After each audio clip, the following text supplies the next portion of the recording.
حضرت اویس قرنی کو جنت کے دروازے پر کیوں روک لیا جائے گا؟ حضور اکرم صلی اللہ علیہ وسلم نے فرمایا، جب لوگ جنت میں جا رہے ہوں گے تو اویس قرنی کو جنت کے دروازے پر روک لیا جائے گا۔ حضرت اویس قرنی کون ہیں؟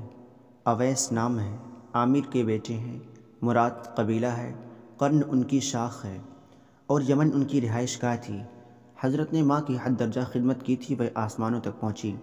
اویس قرنی حضور صلی اللہ علیہ وسلم کی خدمت میں حاضر نہ ہو سکے۔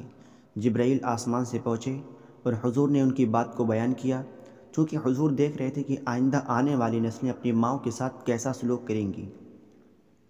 ایک سائل نے سوال کیا، یا رسول اللہ، قیامت کب آئے گی؟ تو آپ نے ارشاد فرمایا، مجھے نہیں معلوم کب آئے گی۔ تو سائل نے کہا، کوئی نشانی تو بتا دیں۔ تو آپ نے فرمایا، جب اولاد اپنی ماں کو ذلیل کرے گی تو قیامت آئے گی۔ حضور نے حضرت عمر رضی اللہ عنہ اور حضرت علی رضی اللہ عنہ سے کہا کہ تمہارے دور میں ایک شخص ہوگا جس کا نام ہوگا اویس بن عامر، درمیانہ قد، رنگ کالا، جسم پر ایک سفید داغ۔ حضور نے ان کا حلیہ ایسے بیان کیا جیسے سامنے دیکھ رہے ہوں۔ وہ آئے گا، جب وہ آئے تو تم لوگ اس سے دعا کروانا۔ حضرت عمر رضی اللہ عنہ اور حضرت علی رضی اللہ عنہ کو اویس قرنی کی دعا کی ضرورت نہیں تھی۔ یہ امت کو پیغام پہنچانے کے لیے ہے کہ ماں کا کیا مقام ہے۔ حضرت عمر حیران ہو گئے اور سوچنے لگے کہ حضور کیا کہہ رہے ہیں، ہم اویس سے دعا کروائیں؟ تو حضور نے فرمایا، عمر، علی، اویس نے ماں کی ایسی خدمت کی ہے کہ جب وہ ہاتھ اٹھاتا ہے تو اللہ اس کی دعا کو خالی نہیں جانے دیتا۔ حضرت عمر رضی اللہ عنہ 10 سال خلیفہ رہے، 10 سال حج کیا، لیکن انہیں اویس نہ ملے۔ ایک دن سارے حاجیوں کو اکٹھا کر لیا اور کہا، تمام حاجی کھڑے ہو جاؤ۔ آپ کے حکم پر تمام حاجی کھڑے ہو گئے۔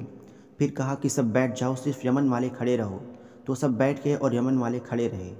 پھر کہا، یمن والے سارے بیٹھ جاؤ، صرف مراد قبیلہ کھڑے رہے۔ پھر کہا، مراد قبیلہ والے بیٹھ جاؤ، صرف قرن والے کھڑے رہو۔ تو مراد قبیلہ والے بیٹھ گئے، صرف ایک آدمی بچا۔ تو حضرت عمر نے کہا، تم قرنی ہو؟ تو اس شخص نے کہا، ہاں میں قرنی ہوں۔ تو حضرت عمر نے کہا کہ اویس کو جانتے ہو؟ تو اس شخص نے کہا، ہاں جانتا ہوں، میرے بھائی کا بیٹا ہے، میرا سگا بھتیجا ہے۔ اس کا دماغ تو ٹھیک نہیں ہے، آپ کیوں پوچھ رہے ہیں؟ تو حضرت عمر نے کہا، مجھے تو تیرا دماغ ٹھیک نہیں لگ رہا۔ آپ نے پوچھا، کدھر ہے؟ تو اس نے کہا کہ آیا ہوا ہے۔ پوچھا، کہاں گیا ہے؟ اس نے کہا، عرفات گیا ہے اونٹ چرانے۔ آپ نے علی کو ساتھ لیا اور عرفات کی دوڑ لگا دی۔ جب عرفات پہنچے تو دیکھا اویس قرنی ایک درخت کے نیچے نماز پڑھ رہے ہیں اور اونٹ چاروں طرف چر رہے ہیں۔ یہ آ کر بیٹھ گئے اور اویس قرنی کی نماز کے ختم ہونے کا انتظار کرنے لگے۔ جب اویس قرنی نے محسوس کیا کہ 2 آدمی آ گئے تو انہوں نے نماز مختصر کر دی اور سلام پھیرا۔ تو حضرت عمر نے پوچھا، کون ہو بھائی؟ تو انہوں نے کہا، جی میں مزدور ہوں، انہیں پتہ نہیں کہ یہ کون ہے۔ تو حضرت عمر نے کہا کہ تیرا نام کیا ہے؟ تو اویس قرنی نے کہا کہ میرا نام اللہ کا بندہ ہے۔ حضرت عمر نے کہا کہ سارے ہی اللہ کے بندے ہیں، تیری ماں نے تیرا نام کیا رکھا ہے؟ تو حضرت اویس نے کہا کہ آپ کون ہیں میرا انٹرویو کرنے والے؟ ان کا یہ کہنا تھا کہ حضرت علی نے کہا، اویس، یہ امیر المؤمنین عمر بن خطاب اور میں ہوں علی ابن ابی طالب۔ حضرت اویس کا یہ سننا تھا کہ وہ کانپنے لگے۔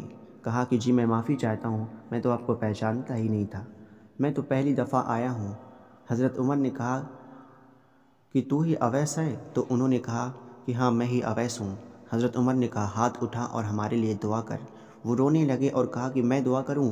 آپ لوگ سردار اور میں نوکر، میں آپ کے لیے دعا کروں؟ تو حضرت عمر نے کہا کہ ہاں، اللہ کے نبی نے فرمایا تھا، حضرت عمر اور حضرت علی جیسی ہستیوں کے لیے حضرت اویس کے ہاتھ اٹھوائے گئے۔ کس لیے؟ اس کے پیچھے جہاد نہیں، تبلیغ نہیں، تصوف نہیں، اس کے پیچھے ماں کی خدمت ہے۔ جب لوگ جنت میں جا رہے ہوں گے تو حضرت اویس قرنی بھی چلیں گے۔ اس وقت اللہ تعالیٰ فرمائیں گے، باقیوں کو جانے دو اور اویس کو روک لو۔ اس وقت حضرت اویس قرنی پریشان ہو جائیں گے اور کہیں گے کہ اے اللہ، آپ نے مجھے دروازے پر کیوں روک لیا؟ تو مجھ سے اس وقت اللہ تعالیٰ فرمائیں گے کہ پیچھے دیکھو۔ جب پیچھے دیکھیں گے تو کروڑوں اربوں کی تعداد میں جہنمی کھڑے ہوں گے۔ تو اس وقت اللہ فرمائے گا کہ اویس، تیری ایک نیکی نے مجھے بہت خوش کیا ہے، ماں کی خدمت۔ تو انگلی کا اشارہ کر، جدھر جدھر تیری انگلی پھرتی جائے گی، میں تیرے طفیل ان کو جنت میں داخل کر دوں گا۔ سبحان اللہ، سبحان اللہ۔